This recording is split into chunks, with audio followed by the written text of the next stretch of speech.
Do you ever get so angry that you need to crush a can of spinach, eat it and punch something really hard just to get the anger out of your system? Well, that's where I am.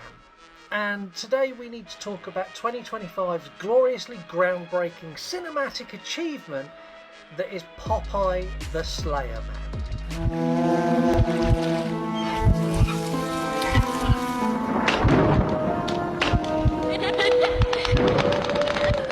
Welcome back to the channel. My name is Scott, and yes, you heard me right. The lovable spinach chugging sailor who protected olive oil, the guy who flexes his arms that look like bowling pins, is now a slasher villain.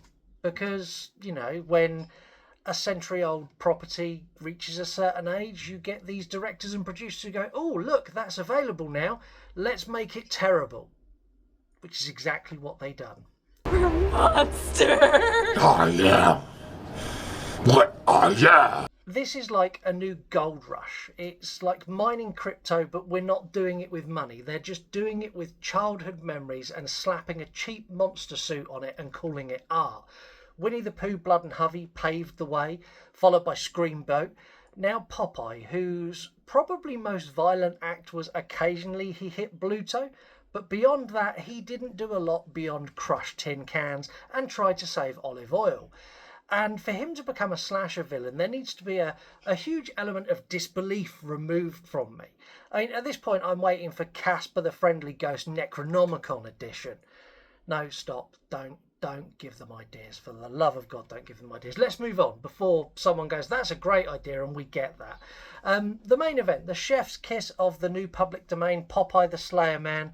Now, if you're expecting anything that resembles a coherent plot, compelling characters, or even enough lighting to see what's happening for the majority of the movie, then buckle up, Buttercup, because you are not getting any of that, and you are going to be massively, massively disappointed.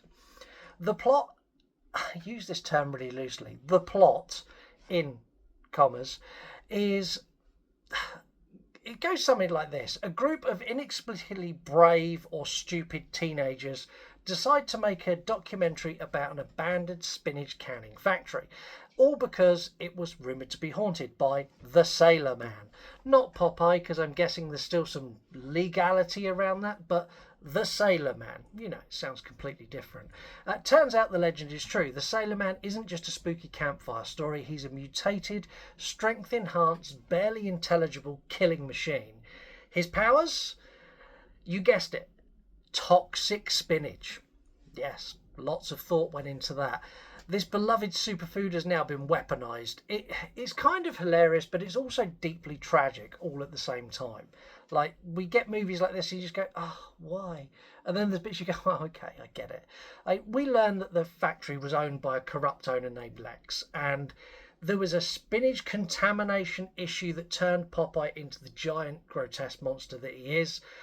And he's now waiting for his long-lost love, Olive Oil, who was actually a whistleblower who whistleblowed on the whole thing. So he's not only a killer now, he's a misunderstood killer. He's like a social justice warrior, and they've really tried to shoehorn that in, and it just doesn't work.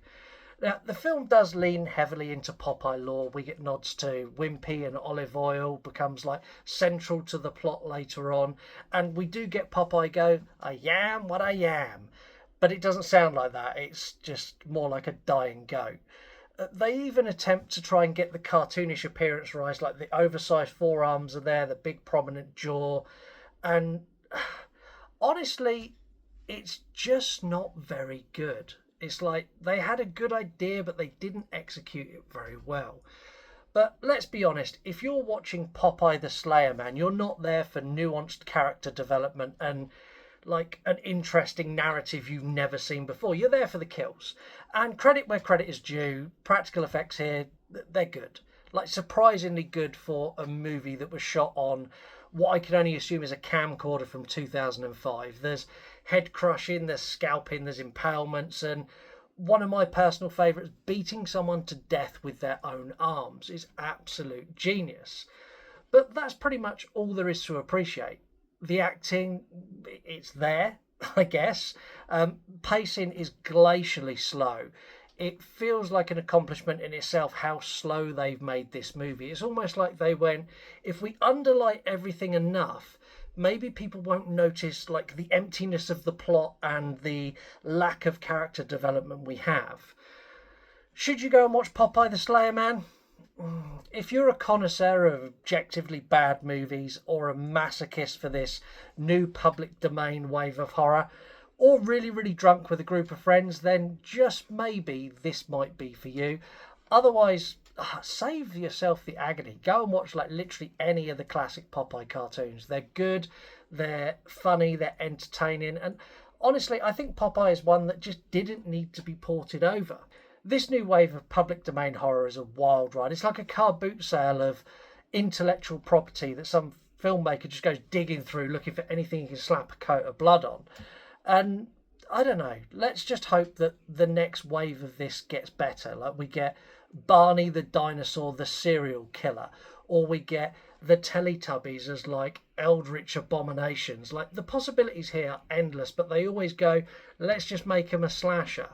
But I want to know what you guys think. Like, have you seen Popeye the Slayer Man? Are you tired of this public domain trend, or are you secretly deep down loving it? Because some of this I really like Winnie the Pooh, Winnie the Pooh 2, definitely down for those. Everything else around it, though, just feels a bit, But let me know in the comments. That's what they're for. Also, don't forget to subscribe for more cinematic chat about masterpieces like this, and hit that notification so you don't miss when I inevitably review Betty Boop and Existential Dread. But until next time, stay safe out there, love life, and crush a can of spinach and punch someone? I don't know. Have a good day. Bye guys.